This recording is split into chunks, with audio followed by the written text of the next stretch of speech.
Usually we start out and we're already like recording and shit, and so it's kind of awkward. All right, let's start off this theme real quick.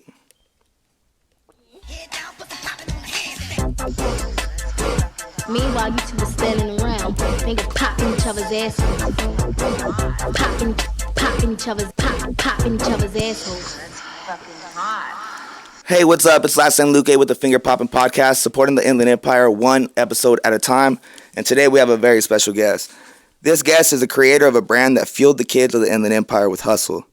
Continues to influence generation after generation to always bet a mill on yourself. This is the Dre Biggity episode. Oh, I hit my finger.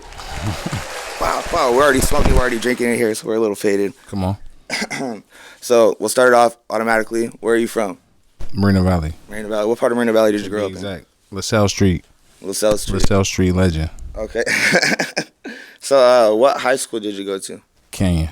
And you played ball throughout the whole time? I went to Paris too. I played ball. But I went to Paris High freshman year, second semester, and also sophomore year. So I went to Canyon, Paris, back to Canyon. Okay. And so you were like fucking pretty good, right? Because I heard multiple stories about like you played on a travel ball team with, was it with Harden and Westbrook? Or not Westbrook? Played with Harden, but not Westbrook. Not Westbrook? Me and Westbrook used to go at it. Yeah, I heard a funny ass story too about that too. That you guys try to get him somewhere and it didn't work out, and you had to double back and get him again. You try to take him somewhere. Where at? Some hooping? Nah, some type of club type thing. There was like a cool ass little story where you tried to take. Oh, Harden. You talking about Harden? Harden. I was talking about Westbrook. I'm like, oh, this one time he was outside, and I was like, that's fucked up. He in the NBA, and they shoot him away at this one club in LA. I was like, oh, they bougie. So he was already in the NBA. No, Westbrook. That's what I was thinking of. But now the Harden situation is he was young, 17, and he was my boy, from AAU back in the day. Mm-hmm. And he was out there in Arizona, and Reem was out there in Arizona. So I was like, all right, I'm going to go tap in with my boy. We starting this U.T.B shit. We got to get this right. But he was telling me about this club called The Buzz. So Harden and them and my boy C. Polk, Christian Polk, he was a super hooper out there too. Mm-hmm. So I'm tapping in with them, and they like, yeah, nigga, we finna pull up. And he pulled up, and he get up to the front of the line, and they're like, nah, you can't get in. I'm like, whoa, what? This is like at The Buzz. This is like pre-beard, like like no buzz. No way he could have grew a beard. Yeah, he was 17, like he was a kid. That's crazy. And it was his summer before freshman year. Were you just a basketball player? You didn't play any other sports? I played, just basketball. Seriously, if you could have played any other sport, what would I wanted to play football, but they shut it down. My parents, like my coaches, everybody shut it down. I was like a fanatic for football. Uh-huh. But I never got to play past like 8th grade. Oh, okay, but you did play like a little bit though. Yeah. What position would you have played in football? Receiver. Yeah. You would have been a skill player for sure. Yeah, I was on my receiver. On the receiver shit. So me and you, we've met like once or twice at the mansion a couple of times, and every time I've seen you, you always seem like a really a very serious person. Every time I've seen you, you're always kind of like locked in the situation. Again, you guys were always talking about like projects. I think. Last time I seen you, Dre was designing that dress, so it was like that was quite a while ago. He was Reem was designing. Yeah, Reem was designing that U.T.B dress. So he had it on the mannequin. On the mannequin. So I went in there. I was taking flicks and shit. Yeah. Oh, trip out. Yeah, and so I gave like Big C like a big ass dab. He was dying and shit. I just remember you were dying in the corner. And I was like, oh, okay, cool. Like I made him laugh. Like, and I was a youngster still, so I was like serious. But I wanted to know what fills your headspace during that time of you being so like serious. Like, are you just I think I just always took life serious for shit show. I don't like playing games. I don't like people playing games with me. I don't like wasting time. I don't like wasting nobody else's time. You feel me? Mm-hmm. So I just always had a vision. I think once you have a vision and you kind of locked into it, it's more like, man, what else am I gonna do? Besides this shit. If y'all niggas want to kiki and play around, like, I'm not finna do that. Yeah. If niggas want to sit around bagging on niggas just for the sake of doing it, I'm not finna be doing that shit. Like, right. I just always been locked into what can I do to make this mission come true. So in the beginning, I know that you're the one that brought the idea to Reem about the whole U.T.B thing. Mm-hmm. What was U.T.B in the beginning? Because I was told that it wasn't a clothing brand in the beginning. Man, so yeah. Trip out. U.T.B Entertainment, that was the original like plan, but I didn't have no plan. It was just the homies we had a mixtape that niggas made. So I was like DJ Khaled at the time without DJing, just linking everybody up. And I had my compilation. It was my boys H World. So we had like a crew back in the day, and we ended up getting Hustle World, right? Yeah, the H for Hustle. Yeah, that was the boys. So we ended up getting like 2 people from every high school on a mixtape, and it was called the Block Party. Okay. So the homies had their shit called Knowledge Records at Canyon. This is funny thing about this. This is crazy. And then Stevie was on there. He was on his independent shit. Like Stevie was like goated up already. He was like the rapper. And Fayo had his shit Franchise. So it was like a bunch of niggas that had different little brands. So my shit, I was like, I gotta make something. Like, I was selling shoes online, and my shit was U.T.B selling shoes. So I'm like, all right, I had Under the Bottom on eBay. Like I was already like thinking, like, my price is just Under the Bottom. That's crazy. Close to my roots. Like I was just playing with ideas. You feel me? So you always stuck with that formula. But I'm a type of nigga, bro. If I got something and it's here, I'm not gonna leave it. Like plan A is always gonna be plan A. I feel you. So then we started U.T.B Entertainment. I was like, I gotta do something. U.T.B Entertainment. So if you listen to the tag for that project, it's funny. It's like Knowledge Records, U.T.B Entertainment, and that's the only time that was ever said. Like U.T.B Entertainment, like did one thing, but it was like the. And then you just kind of ran with it type. Yeah, shit. It was like the floor. You know what I mean? I like dug to the basement, and that was it. Like U.T.B Entertainment, and then I was talking about starting a clothing line, and me and Reem was just tapped in, like always talking about shit. You were like the plug for like. Fuck all things, like I guess like popping, like so you were in school early 2000s, so fucking Ralph Lauren, the best time ever. Ralph Lauren and shit was popping, the Bapesters was popping, like all that shit was. Bro, the Bapesters just got popping. I had got cussed out for that, like trying to sell Bape. Niggas was like, "What is them?" Like, really? You got fake ass Nikes. Like, I got crazy. Cussed out for the Bape. Like niggas act like this shit always been popping. Like. It might have always been popping, my bad. It might have always been popping to you when you found out about it. You got an excuse. You younger. But niggas was my age, like, I ain't wearing that bullshit, like fake ass Nikes and shit. Skittles on your feet. I was getting cussed out, but you know, thank God for Lil Wayne. Yeah, I found out the difference when I interviewed Reem, because I was like, what were we talking about? CM, what were we talking? We were talking about was it AIM? And he was like, AIM in 2008, that shit died. And I was like, AIM was the. I was like, AIM was like moving in 2000. I was like in 8th grade. He was like, oh, you were in fucking 8th grade. And he was like, nah, dude. He was like, that shit was, we were already over that. Right. And I'm like, oh, damn. So, right. Speaking of Reem, he was on iChat. What the fuck is iChat? That was what AIM turned into for Apple. Oh, okay. Yeah. Oh shit. All right. So the origin of U.T.B.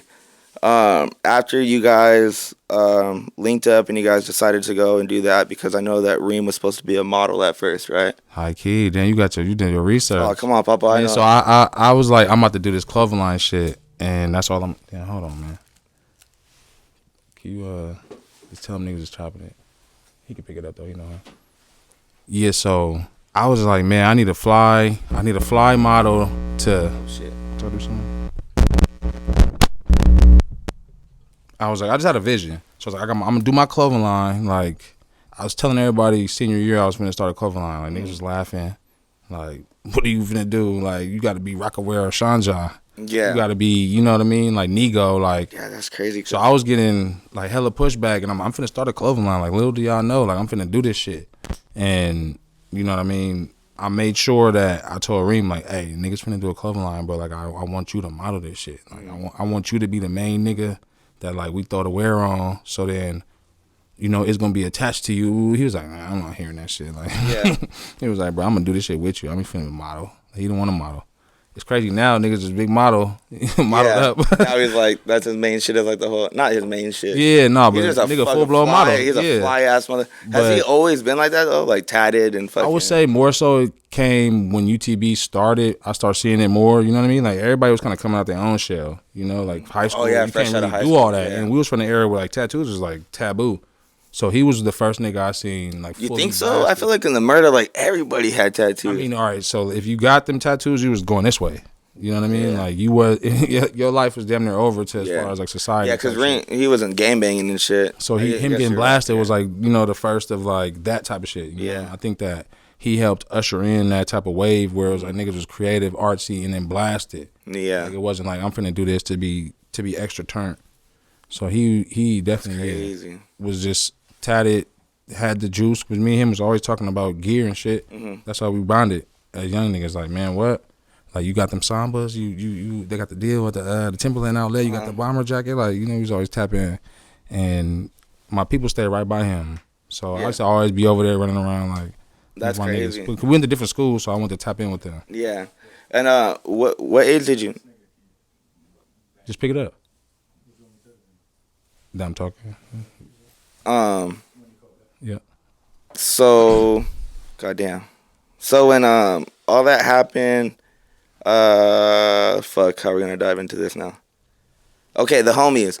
How much of an influence do the homies and having a good team play into creating a successful brand? Because U.T.B is a collective of fuck everything. It's like you got DJs, you got fashion people. I remember the reason why you know that I'm from Paris is because I just remembered right now. When I hit you up, I was like in high school, like a freshman or a sophomore or some shit. Yeah. I was fingerboarding.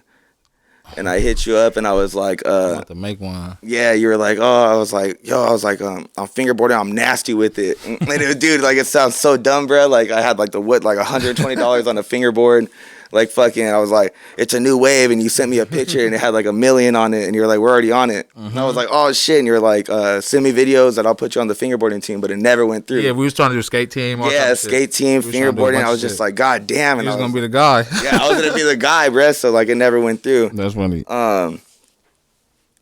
Fucking whatever happened with that type of thing. I forgot where I was going with that. You was talking about the homies. And how much do they play? Oh yeah. So how much of the influence do they play? Because everything. Me going with that, I would have been like one of the fingerboarding guys. You'd have been like U.T.B Generation 3. Like it's like, you know. Oh man. Boom, boom, boom. You would have been like sick. The 3rd or 4th gen U.T.B. Yeah. Like it's like we got a bunch of younger homies that came around a little after, but the homies, they mean everything. Like I wouldn't have been able to express myself the way I did without just myself. You know what I mean? I needed like a crew. Right. I needed people to be in on the vision too. Like it wouldn't work just me believing it. You kind of sound crazy sometimes, just like yelling the same shit. But like having people that was just as talented as you from the same area as you, like it just made the most sense. Like it was a movement.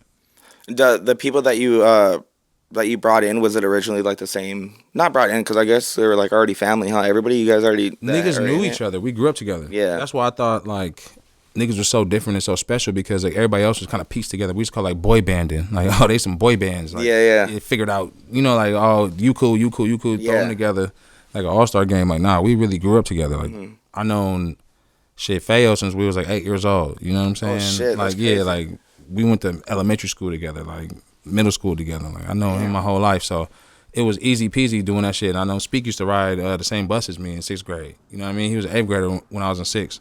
So it's like I've been knew Speak, knew he was the nigga rapping. You know what I mean? I knew after 1, 2, he used to ride our bus. Like all these creators that I ended up working with, nigga knew him, you know, for 5, 10 plus years type shit. By the time we came around UTB, it was easy. That's crazy.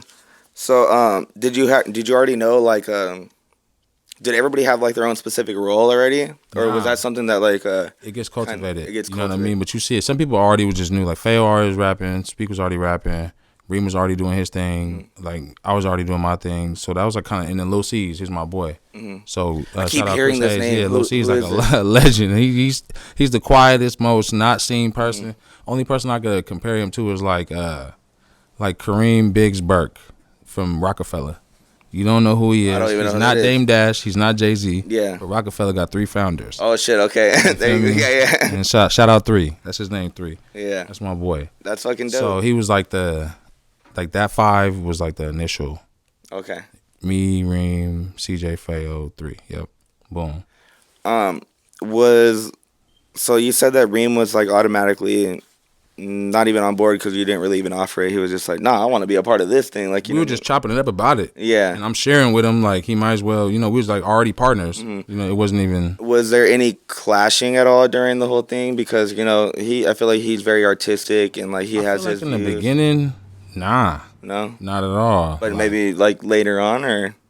Not even like anything crazy. Just like I don't even think me and this nigga clash like that. Like I know what I want. He knows what he wants. If we got to do it separately, we do it separately. If we got to come together, we already know. Like yeah, boom, boom, boom. We could work fast. Like me and this nigga been working forever. I feel like you have like career or lifelong collaborators, and it just only gets easier over time. So I think it might have only been hard in the beginning when niggas had to figure out all the shit. Like, right.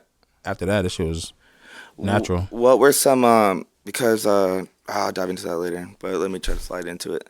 So what were some of like the difficult things about creating the brand, like trials and tribulations in the beginning that we can probably maybe give some youngsters of the IE some revelation on? Some good game. Yeah. I think it was a different era though. It's like people trying to compare basketball from like LeBron Jordan. Like it's But who do you got on that? No, I'm just kidding. Kobe. But fucking, it's like at that time we didn't have access like these niggas got. So now I was talking to my homie because I'm gonna do an NIL. Let's tap into it later. But I'm gonna sign the homie's son. And the homie, really, we're not doing no youth shit. Yeah. No child labor. But we finna do an NIL with a kid through his father, my boy. And the thing that they're learning is like how not to crash out. Because his favorite players is like John Morant, Mikey Williams. And it's like these little niggas is gun-toting. Yeah, they're all burnt out. So he's learning them. He's seeing them lessons now. My bad. From these favorite players that he has is like, you got to just teach the youth how not to fuck it up. Yeah. They got access to everything. We didn't have access like that. So to answer your question, is like not having access and that era being different, the parents was like really on it differently. Like how you going to not get a job? How you not going to go to college? How you going to drop out? So like I think the parenting was different in our generation because there was no previous examples of the shit working really. Right. You know what I mean? No, yeah, I definitely grew up in biggest hurdle. I grew up in that era for sure because I tried being like a rapper at first, like when I was in high school. I never got any support. And I was like, Dad it's was... not funny. I'm not laughing at you, but it's like, tell your parent that. No, yeah. Well, it was like... yeah, right. I always grew up like listening to DJ Quick and like just like shit like that. Too Short, fucking Pooh, DJ Pooh or whatever the fuck his name is. But just like random ass shit like Ice Cube and fucking just cool shit. But so I was like, fuck it, I want to be a rapper. I kind of have a little bit of bars. Why not? I'm Mexican, like it's a little different. You got a lighter, Sia? Sauce. And so I tried to do that. I downloaded FL Studios, ended up liking making beats more. Come on now. So I started making beats and shit, but like I always went back and forth, and I just never kind of like found my little position, and then kind of just ventured out. Naturally, you doing what you're doing. Yeah, and so fuck, dude, I'm fucking stoned. What the fuck are we talking about right now? Man, life in. All right, but yeah, I'm just gonna keep diving in. So yeah, I always fucking try to be like that type of rapper, trying to be like a clothing designer and shit, and you guys were always like the inspiration with that. Do you feel like the murder was like the main source of your support, or do you feel like there was probably some other states and shit that were? It's hard to get love. I know. Tyler, Texas loves you guys, right? Yeah. Oh man, like it's a few pockets like that, but like you always get love out of your city first. I think we got love in our city, which was kind of crazy because C3 would tell me like niggas get love out here. Like it's hard to really how niggas fuck with you where you live at. You know what I mean? Like it usually don't happen how it's happening. And take advantage of this shit. He would always tell me that. I'm like, man, niggas don't fuck with us, bro. Like we got to think out. We got to think elsewhere. You know what I mean? We got to start getting other states fucking with us. You know what I mean? Like people receiving that shit in Texas, like you said, Tyler. Yeah. People receiving this way better. You know what I mean? And like we had different pockets. Like Miami was rocking with us early because of the weird shit. Pittsburgh was blowing it up. You know what I mean? Like, but early on, Mobile was definitely the only thing that got us going. Yeah. It was like the little small pot we was in, not even to call the city small, but like this is how it started for us. We only focused on like a 10-mile radius. Yeah. Because if you can't take over that. Oh, I was just about to ask. Ahead, my bad. No. I was just about to ask, do you think you have to take over your city first before you venture? Do you think you have to take over your city first? You got to get that hate or that love. You know what I mean? You got to test the market. You feel me? Because when we was young, I feel like we took over the city already. You know what I mean? With the H World shit, with the block party shit, with the basketball we was doing, sports. You know what I mean? Niggas was at every party. Like, Yeah, I'm not even gonna say that shit. Like we was well known. Say it. What do you mean? Say it. It's just like, it's some whole other shit. It's some whole other shit. Niggas was known. You know what I mean? What about the schools in Moreno Valley? Do you feel like Canyon was the most lit? Because I went to Canyon too, and I feel like that was like that was the drug like fucking. See, when you grew up, it was too advanced. Like my sister was in your era, so I already know like all the shit that was doing. I'm like, damn, niggas is popping pills at school. At like 13, bro, I was like taking like 3 pills of ecstasy and shit, like in 8th grade. She had some friend that came up to me and told me like he'll hit a vape in class and put his head down and like ghost the vape. You know what I mean? So the teacher couldn't tell. I'm like, you niggas are smoking in class. Oh like, no, I was dropping acid and shit like in fucking like going to class. Yeah. I was wild. Yeah, I was loving it. But I wouldn't dare do none of that in school. Like I'll leave school and do all that. But have you ever done anything like that, like acid and shit? Nah, I did. I mean, yeah, I've done acid. Oh, okay. But I'm thinking like in high school, hell no. No. Oh yeah. So then we could talk about how we met then. Yeah. Okay. So back in the day, I used to be slanging. This is what you gotta say too. Sometimes it's like statutes of limitations. Oh, dude, it's been about like 30 years. Statutes since this happened. of limitations is up, nigga. Yeah, they up. Yeah, it's been talk about this shit. It's been 30 years. It's been 30 years already. Don't do that to me. Mm-hmm. But that's kind of like how we met. I was slanging. I just started hitting up mad people, and I remember telling my brother or my cousin, I was like, man, Chance the Rapper's blowing up right now. Yo. I was like, this acid shit's gonna go crazy. I was like, I need to find some. And I just so happened to find like a bunch of it. So I was like, just got it. And I was like, who am I gonna hit up? And I was like, I need to hit up like big brands. I need to hit up like big people. And I was like, I have a lot of this shit right now. Yeah, that's crazy that you was thinking. And of, so, like, thinking of us as that in that way. Oh, dude, no. See, that's the thing is like, that's wild. Growing up, like I remember. Like, dude, like the Chuck Tees and fucking and camo shorts and shit. Like, fucking. The only reason why I didn't wear that shit is because I liked Odd Future a little bit better. And so it was like. Our generation, Odd Future came with it. Yeah. And so, like, we were on there. We were a little older. Yeah. I was wilder, but it matched the times. You know? Yeah. That's why I say everything is eras and shit. Mm-hmm. For each era, that requires, like, some new, like, you know what I mean, like, tasteful, wild thing for the kids. We had Eminem type shit, like. Growing up as kids and all the extra out bang rap, like we grew up in the wildest era. I feel like do you ever feel like it's the same though? Because I remember fucking growing up and my mom being like turn that shit. I would listen to Odd Future and she'd be like, turn that fucking shit off. But then she'd be bumping like Eazy and shit while she's cleaning. My mom told me to turn off Black Album. I was slapping that shit. Sophomore year, nigga, the shit just dropped. Boom. 99 problems, but a bitch ain't one. Come on, I hop in the shower, but the shit still booming in my room. My mom like, man, you ain't finna play that shit at my house. Like, yeah. My mom got on me. I'm like, hold on.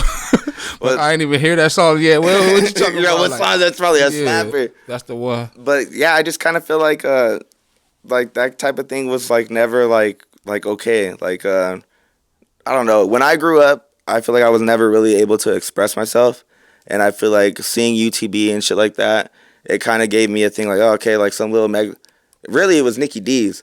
Like seeing him like kind of like associated with you guys, and then the whole Moreno Valley thing, and then being like, oh man, I can't be Mexican and like hang with like the black guys. Because when I grew up, Nick was groundbreaking for that. When I grew up, it was a thing like the Mexican and black people didn't really fuck with each other like that. Like there was an era like where it was like it was a little. Bro, no, my partner here, man, one of my best friends, my nigga Briss, he here, but he know his riots. We grew up in a riot era. Hell yeah. So like it was like we were kicking it. Don't get me wrong, we were kicking it, but there wasn't like there was riots and shit. You know what I mean? White tee era. Niggas know what I'm saying when I say white tee era. You know, you better. So it was just like I don't know. It was just like a thing where I just never really kind of like fit in the era, and U.T.B like really made it a thing where it was like. Bro, we was all encompassing, non-judgmental. Like if you was creative, you could come rock. I remember recruiting. I remember telling Big C. So shout out Big C. I remember telling him like, why don't you just DJ? Yeah. I'm like, bro, why don't you just DJ? Like, well, come on. Like, I'm thinking like, no disrespect at all. Big C, you my nigga, you know I love you. But I'm like, Fat Man Scoop, he in the back going crazy. The song just dropped. You feel me? Mm-hmm. Timberland. Like, I'm like, you know what I mean? You know what I'm talking about, Briss?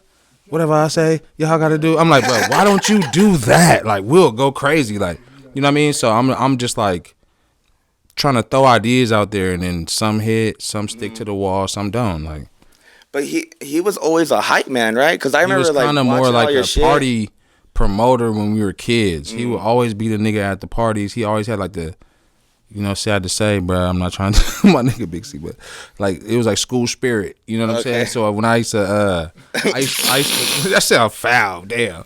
But I used to jump in. But he was like this for the school. He would be at the basketball games, going up. Like, okay. Oh, he was always like a lit. Promoter. Yeah, he was always like, lit. The nigga was a promoter. So I used to go to the Valley View Fair and just jump the fence, boom. Hit the fence and just be up there. Like, oh, these my niggas. Like, I'm finna see what they school about. Like, you feel me? Like, I was wilding, bro. I used to ditch more than I went to school. That's crazy. So, back to the school thing, was it Canyon that kind of like, you feel like was like the most turned? Because like, a lot of schools was turned. Nah, because you could say that on a lot of levels, though. Canyon was the most turned as far as fashion and shit went. Every day was like a dress off. Niggas would really do it like, all right, bet. You got more fits? You think you got more fits than me? All right, check it out. You and your 3 homies, y'all come with y'all best fit on Friday, and we gonna have everybody judge. Damn, you guys. Like, it was like that's wild. It was like a weird, like, and the homies, I swear to God, if you was one of them niggas doing all that extra shit, come on now. Come in the comments. When you see this, let these niggas know this is a real thing. It was a sport. Shout out my nigga Jose Casinos, one of my best friends. Like, I remember freshman year, me and this nigga was partners because he had a dress off. Boom. And back in the day, it was ignorant. He said dress off. Yeah. And then it was ignorant. Niggas would be like, who's cuter? You feel me? So you'd go up to like 1,000 girls and be like, who's cuter? And keep track. Like, this shit was bad, bro. So this nigga Jose like ran the gauntlet freshman year, like a grown nigga though, like senior. Not grown, but he was a freshman. And I couldn't tell he was no freshman. You feel me? So this nigga ran the gauntlet, did the dress off. Nigga had the little who's cuter contest, was making shit funny, bagging on niggas. And I'm like, bro, you my nigga. Like, I just laughed like, bro, you my nigga. Like, I rock with you. And he was like, yeah, I know about you. You on a basketball team and shit. Like, yeah, I'm like, yeah, but you my nigga. Like, anytime you know, I got throwbacks, I got this, I got Bape. Like, anytime niggas talk about anything, want to bring some homies, like hit me, nigga. Yeah, like you ever so you were slinging sidekicks and shit too, right? Trip out. First day of school, my homie tried to play me. He was like, this shit got me booming at school first day, nigga. I go to school nervous, like literally coming down the hill at Canyon, I'm nervous, bro, because I got to live up to expectations for the basketball shit. It's a whole new world, you know what I mean? Like, that shit was so cracking at the time when there was no social media. Like, Canyon was social media, you feel me? Yeah. If you did anything that day, if you fought that day, if you got a fit off that day, if you did anything, it was like, nigga, your rank was going up. Yeah. So I was like, oh, damn, I'm going into this shit. Because I used to go to the games, make sure I have my velour on, my forces and shit. Like, this shit funny thinking about it. But I used to make sure, like, all right, I'm ready. Like, I'm ready to go to the game. Like, so this shit was like the biggest thing ever to me. Like, as far as my little mind was as a kid, like, I wanted to play basketball at Canyon. And I think that's why I might not have win league type shit. It sounds ignorant, but like my biggest dream was to play on that court. You feel me? I grew up playing AAU at that court. When I got super popping on basketball, my AAU practice was still there. You know what I mean? So as a kid, so you feel like you limited yourself to that court? No, that was my dream. You know what I mean? Like, that's all I wanted was to shine on this court. Yeah. So once I got there, I was in there first day of school. I'm like, I'm here. Yeah. Like, ain't nothing else. You know what I mean? I'm nervous, but I get there and the homie tried to cuss me out because I was trapping phones. I was walking up to everybody like, hey, nigga, check it out. Like, you know that Jay-Z shit? Like, I got that. That time port, that 2-way pager, like, I got that. Like, I'm just walking up to people. That's like, wild, I'm just walking up to people, and the nigga, like, try to roast me. Like, this nigga out here trying to sell watches and shit out of his jacket. And the thing was, when you was really trying to roast somebody, hey, check it out. So stupid. When you was really trying to roast somebody, you would jump on top of the planner and be like, everybody, check it out. This nigga trying to woo. So he tried to play me out. I ain't gonna say his name because the shit put me on. But I'm like, he like, this nigga up here trying to sell cell phones and shit, sell 2-ways and shit. And niggas is like, wait a minute, what's that? Like, wait a minute, that Jay-Z shit? Like, wait a minute. I'm like, shit, I got it in my backpack. Like, check it out. And niggas was like, whoa. Like, I made like $180 the first day of school. How were you copping those? Just, that's a whole nother hour. That's a whole nother hour. I was a kid, bro. As soon as I got the internet, I was making money off it. Oh, so you weren't like fucking like I wasn't robbing niggas. Oh, okay. Yeah, I thought you were like just going and swiping out the chips. When I was robbing niggas, it was from whole different shit. Yeah. I'm not even trying to brag about that. But like, no, we won't even talk about that. Yeah, whenever we're gonna keep it positive with you. Right. We want to influence the kids. You know what I mean? We got Dre Biggity in here. You know what I mean? Come on. You gonna edit that part out? Nigga ain't never did no nothing. Come on. So hitting up Wiz Khalifa, I always heard that it wasn't initially him that like responded back to you. No. Damn. How the fuck do you be knowing this shit? It was you hit him up and it was a management team, right? It was probably Will or someone that went in. Will wasn't even booming like that yet. No, it wasn't Will's. Will might have just got in the picture. It was crazy. It was his management at the time. Shout out Benji, older dude to us. You know, he was like somebody I kind of looked up to because he had a label. You know what I mean? At Rossum Records, and I did my research. He used to work at Def Jam under L.A. Reid. So I was like, man, Wiz signed to Benji. You know, like he got something going on. He had Rossum Records, so I wasn't super going off it because it was still like an independent label back then. It was like independent. Well, like, you know, people wasn't looking at it like now. You're still trying to get some. Back then, you were still trying to hit the label, majors, right? Yeah. So they were like being signed to him was like, I knew personally it was like a leap to the next level. So I was like, oh, that's what's up. Like, I just did my research, but it was more about Wiz first. But I hit him up and then I realized the message that got sent back was like, this probably wasn't him. Yeah, like you know, I can get my hopes up, but it was very articulated. Like, not saying he ain't, but you know, I could tell the difference. So I emailed him, trip out. I got a Twitter only to follow Wiz. Oh, okay. So I got a Twitter when we first got it, and I followed one person, and I had no followers for 4 months. And I was so nigga damn near like it's like sound thirsty. Yeah. I was thirsty because I followed the nigga and didn't even hit niggas up or nothing. I just followed it. I was watching every move. I had the shit sent to my BlackBerry. Every time this nigga tweeted, every time he tweeted, I had it to my notification. Yeah. So I was sitting at school one day, and then boom, I was sitting next to this whatever. You know, I was doing whatever I was doing. I'm like, yeah, we ain't finna do all that. Like, we were supposed to I had some whole plans and shit. This nigga put up his email, sending it to Mr. Fab. Where's email? He sent Mr. Fab his email and was like, hey, send me them beats. Or, you know, he was just talking. He was like, I'm about to do 100. He had a series where he was like, I'm trying to get 100 followers every day. I'm trying to do 100 a day. So he was doing this 100 series and shit, and I was just tapped in. And we all was, like U.T.B and shit, we was all listening to him. So I was like, man, you know what? I'm about to make sure I know what's going on with the nigga because I've been hit the nigga. His management hit me back, but I didn't like that message I got back. Like, yeah. I fucked with it. He was like, yeah, Wiz would love to wear it in a photo shoot. And I was like, like, this ain't him. Like, I'd rather talk to Brad to just see what's what, you know? Yeah. So then I seen he sent his email and got that email. Nigga instantly left school that day. Left whatever I had going on. I was gone off of that.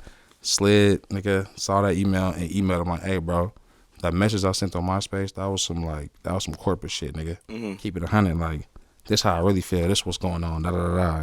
And he fucked with you off jump because of that email, he right? emailed back and was like, it took a month, so low-key, I'm going to keep it real. This your podcast, you know what I mean? You a nigga I respect, you a young murder nigga, you know what I mean? That's right. I'm going to give you the real. I was like, off him because he didn't hit me back for a month. So, you know, when you young, anxiety kick in quick, like, this nigga don't hit back. Like, man, this nigga think I already got dissed out by like 5 rappers. Like, yeah. Wiz was the one nigga that rocked with us out of hella niggas I hit. So it ain't all about, oh, these niggas hit Wiz. We hit everybody that was doing something, and then everybody was too good for the shit. You feel me? So this nigga Wiz a real nigga. Like, he seen what we had going on, and he was like, yo, I'm tapped in with it. But he hit me a month later and was like, my bad, bro.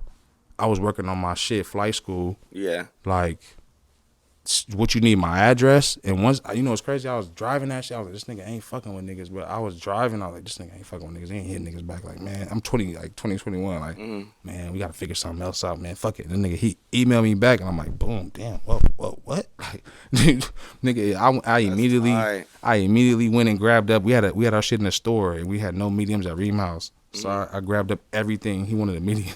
I grabbed up everything we had at the store, like, nigga, I need this. Like, mailed it to that nigga that day. But he was like, what you need, my address? My bad, I apologize. You know, I was working on my shit. It took a while to hit back, but, you know, I fuck with y'all. Like, I could tell that email was real, and I was like, oh, this gonna work. What did, you know, he seen the realness in you. What did you see in him that initially made you want to be like, oh, like I'm just gonna fuck with this one guy? He had some shit, bro. Show and prove, because this is a story, too. Not even just about him, but when I went to CBU, bro, I got on a scholarship, but they did not want me at that school. They did not want me up there. I got on because a nigga was just killing on that court, and that was a local school that was NAIA at the time. Now they D1, but back in the day they wasn't going up like that. And me going there was like raising a profile for the local area. Right. So I was just wanted to go there. I was off basketball damn near already, and I was like, man, I want to stay close to the crib. It's the Riverside. I was back at the crib every day. Like I was in the murder every day. You already had the whole U.T.B thing. Like I had the idea for it, so I wanted to stay close to home. Right. So I went to CBU, and then they made me get on academic probation.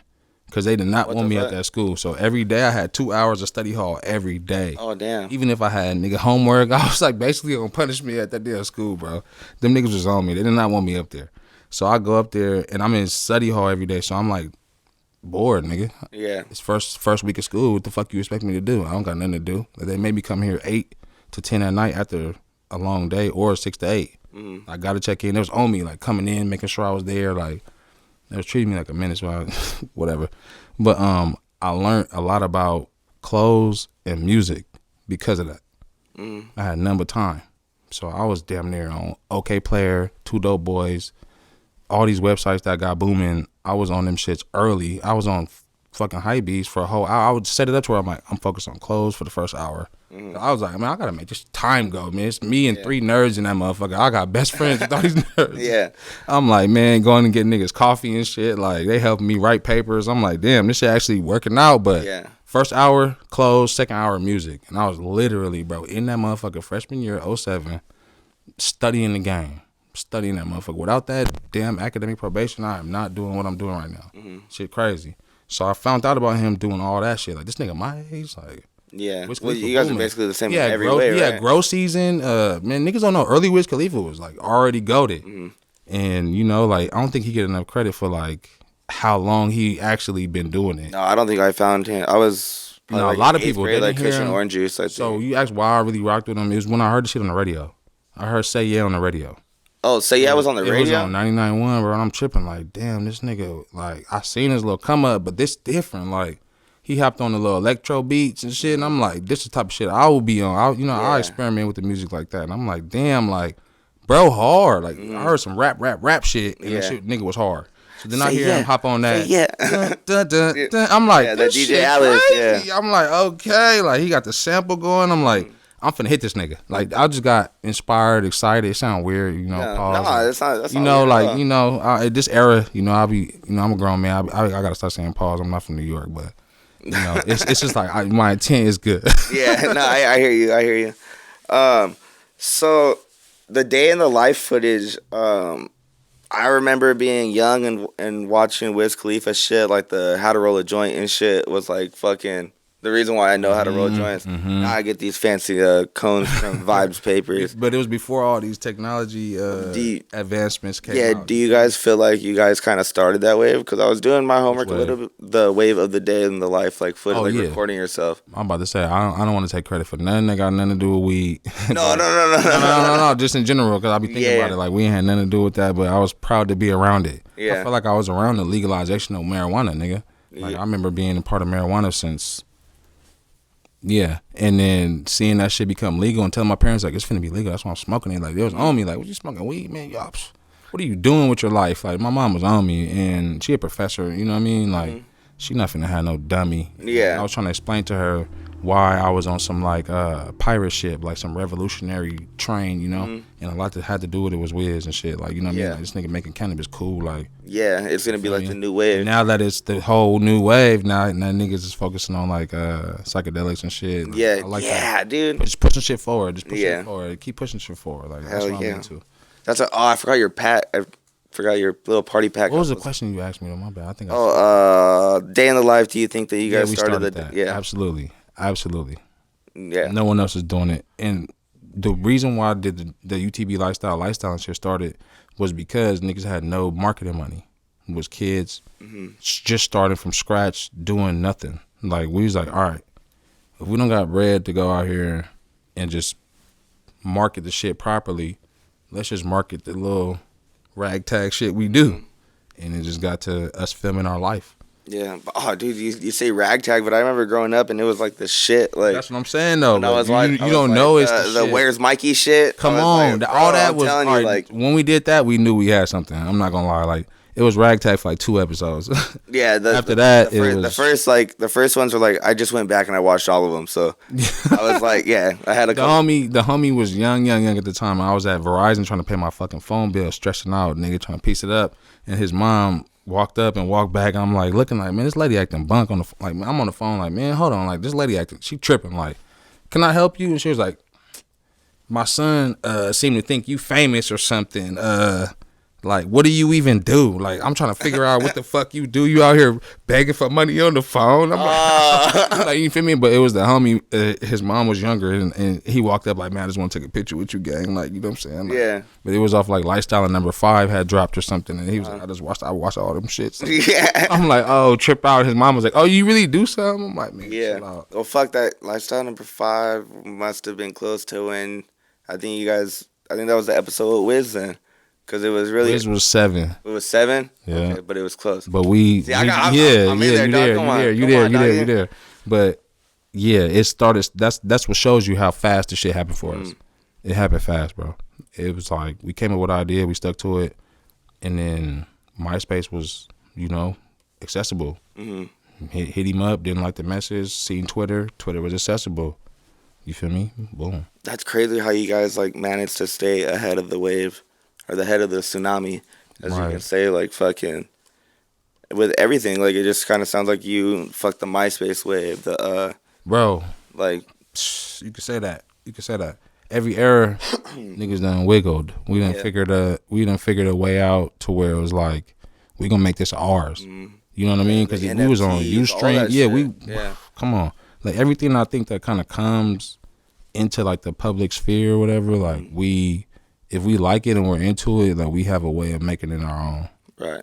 Like clothes, we didn't go on cycles. We was early on that, like the Fear of God release schedule. You know what I mean? Like there's no season. Yeah. Like, it's when we drop. Yeah. We started that because niggas didn't have no extra chicken to be like, we was like, nah, it's coming. Check it out. We got this extra bread. We're just gonna drop on. Yeah, fall, when we got summer, some shit, we going up. But when it's, But that makes it so much better, dude. Because like.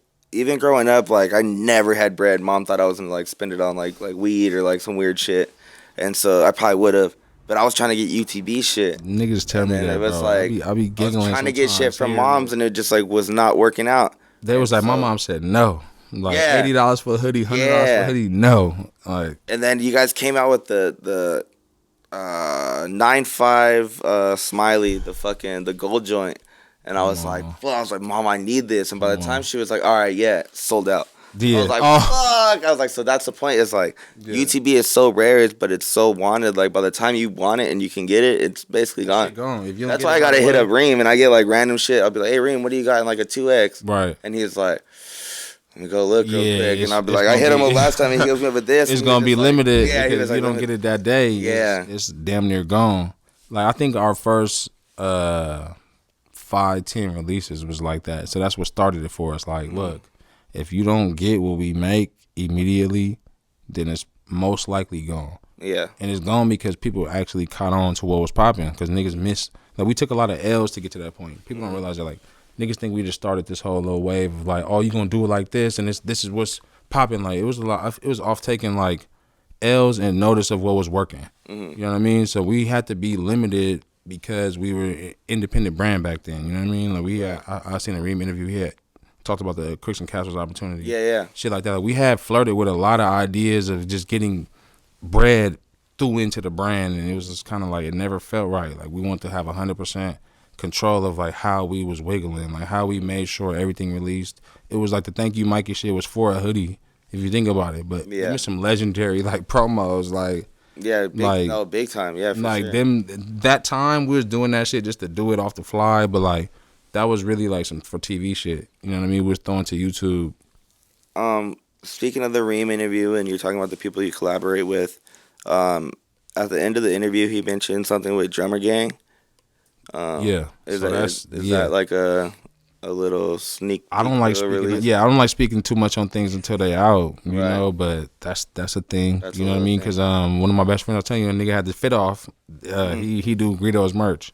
Oh, okay. So, well then I'm tapped in. I think I'm tapped in with him. I'm supposed to be doing an interview. It's good. It's good. Yeah. So that's my boy. Like I love him. You know what I mean? Crazy. Like so, it's just family. You know what I mean? When shit like that get thrown out, and then I met Greedo. On some Phoenix shit, I met him backstage and some shit, and we just chopping up. I was like, bro, I'm tapped in with your boy. Like, that's my nigga for real. I FaceTimed him. We was like, yeah, it's love. Like, we finna do whoop. Can you speak on that a little bit? You venturing off and are you venturing off of music, or are you? I'm in love with just music. Well, I in don't think you can stop that. But are you kind of just taking hold of more so like the management thing? I'm doing management. First and foremost has been something I've kind of been doing naturally. I wouldn't get like I guess like the title for it younger, but I was managing shit like damn near. You know what I'm saying? Like I didn't learn it from like from nothing. You know? So I got my boy Jay Hart. He was 12 years old. We had Nip at a barbershop. My boy Keith had a barbershop. We had Nip come out. Shout out Nip. I mean not shout out. Damn. Rest in peace. Where he has his legacy and shit, but. He came out to the barbershop and we had Hart perform, and he was 12 years old, you know. But now he's like the main guy. Like I'm like learning the management, like day to day from, you know what I mean. Like it's been like 3 years strong where we've been rocking, and he engineer, write, rap, sing. You know what I'm saying? So it's like I get an idea of what it takes to be all these different type of hats, you know, from managing him. And then Phoenix came, and that's giving me a whole nother idea and a whole nother like level of understanding. So I'm trying to add to my arsenal with these NIL deals and kind of manage athletes, because it's just not just the music, you know, but management. That's like crazy. It's like a thing I naturally do, and I didn't know I loved it so much, but I like being like behind the scenes and being able to help see something through. You know what I mean? How did that relationship kind of build you and Phoenix? Is it something that you kind of always... I liked him from Shoreline, to keep it real. I always tell him too, like, man, like, I didn't really rock with the whole... I was older, so I didn't really know what was going on. Like, my sister age and them, it was fucking... Oh, that was my wave. Yeah, so that whole wave, I was a little older then, so I was, like, peeping, but... I always liked when they had he had the headband on in the video. I always tell him, like, you had the headband on. Yeah. When I watched that video, I'm like this nigga. I'm like, this nigga hard, because he knows something. Yeah. You feel me? So it's crazy that shit come full circle. But I was trying to book him for a show. Him, I was trying to book OGs separately for a show. I was trying to book Phoenix, and I was trying to book like a bunch of rappers, like Xavier Wolf. I had a bunch of shit lined up where I was gonna book them at the RMA or the Glass House. Okay. Pomona. Okay. So I was just trying to bring some shit out here, you know what I mean, and turn it up. I had like 4 shows in a row planned, and how shit happened in life, it just be happening. And a couple of them didn't, you know what I mean, like was taking too long, and Wolf had to pull out because they had a whole deal with some shit they had going on where they couldn't do the show. He was just trying to do it out the love, and then we just couldn't pull it through, you know. So then I tried to book Phoenix, and then the venue pulled out randomly. It was some weird shit going on.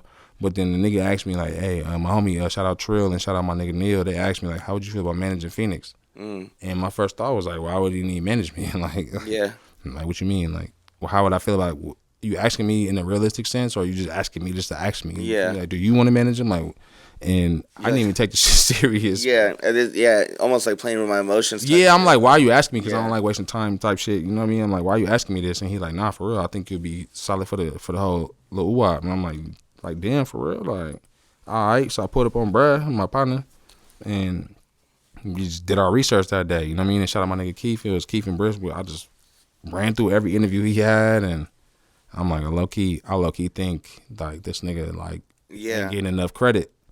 Definitely. Like, I think that Phoenix Flexion deserved more, you know, than he was getting. So I want to be a part of that. I grew up in that era for sure, like all the Shoreline and this and that, and I kind of felt like, you know, people weren't getting their credit. I ain't gonna call out anyone of, you know, it doesn't matter. But once he ventured off, I feel like he fucking like shined. Like he really found his flow. Like, and to hear you say that is dope, because like I said, I wanted to be a part of seeing, like, you know, like the upswing, you know what I mean? Like, nigga took a a leap. He left the group and took a leap. Like, I'm on my own. So I and then it was that. like some weird label shit too going on with him too. That and trust me, I could talk about that for hours. Now being in the mix, you know what I mean? Like it's fucked up what they be doing to these artists. Yeah, no, definitely. It's like, yeah, it's horrible. They just want to squeeze as much as they can. And them niggas don't even care, bro. They don't even care, bro. They might as well be out here in the streets. Like the label head might as well be out here trapping. They'll be one of the best. It's legal. It's like the most legal. You know what I mean? The way they move, they so damn janky. It's like, yeah. But I plan on having a label of my own, and I might have to work with, whatever's going on. So I ain't finna diss nothing. No, yeah, it is what it is. It's a beast that you gotta be, you know what I mean, aware of, and you gotta welcome it more than try to swim against the current. You know, I'm not saying fuck with the labels, this and that. Like, independent is the way to go. Duh, you get more money. Who trying to get less money?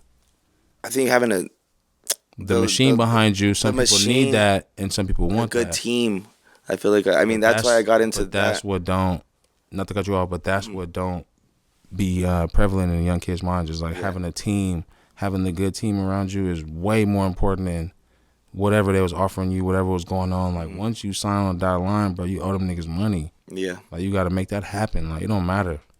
And I think a lot of people get that confused with the whole advance thing. When they get their advance, they think unless I'm mistaken, it's like you get your advance, that's for your project, correct? Nah, your advance is for your contract. Oh, that's like I thought I was told it was something like you might get a project advance. It might be broken down, but like when you you to get features and like for you to do. Nah, that's them. That's for the A&R to do. Oh, okay. You know what I mean? That's for like the label got people for that. If it's about features and shit, you shouldn't even have to worry about that. If you're an artist and you're signed to a label, you shouldn't have to worry about nothing.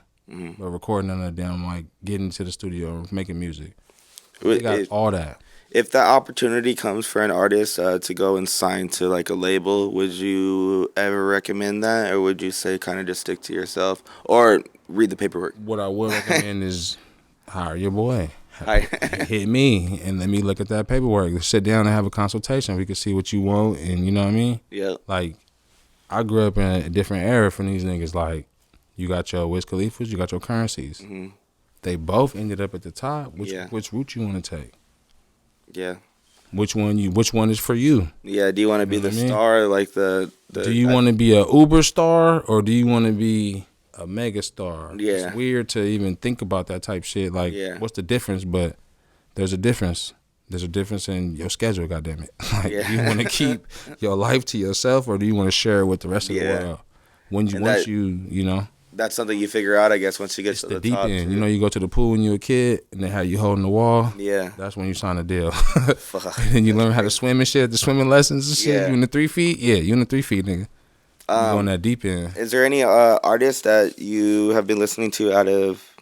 I mean, this is a show for the Inland Empire to get them a platform and stuff. Is there any Inland Empire artists that you're listening to right now? Maybe some youngsters. Currently, some youngsters. You probably should have them on your show too. K2 Icy. K2IC. He my nigga Age little brother. Okay. He got a movement. Like them little niggas gets crazy. But J Harp, he like of this generation, my young boy that I'm managing, like my little brother, I don't even like saying manager, but like he's the one, you know what I mean? It's just about his lane is just so different that you got to take the stairs. Like it is what it is. But I think I'm listening to a lot of Harp shit, obviously, because I got to, but he's actually really good at music. And then K2 Icy, and then like obviously like, you know, I don't want to, we in the murder, so I'm not finna say that, but like it's cracking artists from out here, both sides, you know what I'm saying? Like niggas know what I'm saying? Like it's going up, so I'm listening to all that. Like it's fuel to seeing what's going on in the city. I need to listen to it to make sure I know what's going on. Like politicking wise, like it's some hard shit going on out here, and the murder don't get enough credit for like what it actually is and what it. No, hell no. There's a lot so many sides to it, man. It's probably a rock band in the garage right now, and it sounds cliche as fuck, but I swear to God, if it's anywhere, it's out here. Yep. It's in one of these in this 8 mile, 7 mile radius. It's somebody that got immense talent that, you know, like at this stage of my life, they just need to chop it up with your boy. Yeah, basically. So before we close out the show, I want to start up a new segment. It's basically just supporting like the youngsters in the IE. So I'm gonna just play 2 songs. From the youngsters from the IE, basically, and then you can go ahead and give your little outtake on it to see if, just kind of give them a little input on it. Let's do it. So this is Duty Finder by Who Is J-Cat. Where is he from? Who is J-Cat? Who Is J-Cat. That's a wild name. I'm already said. You better come with it. Who is J-Cat? Yeah. That's a wild boy. That's his handle. So. Oh, okay. So it's probably J-Cat, yeah. On Gentle's beat, but I ain't gentle on this fucking beat. She finna eat, I'm finna ski with Gucci on my feet.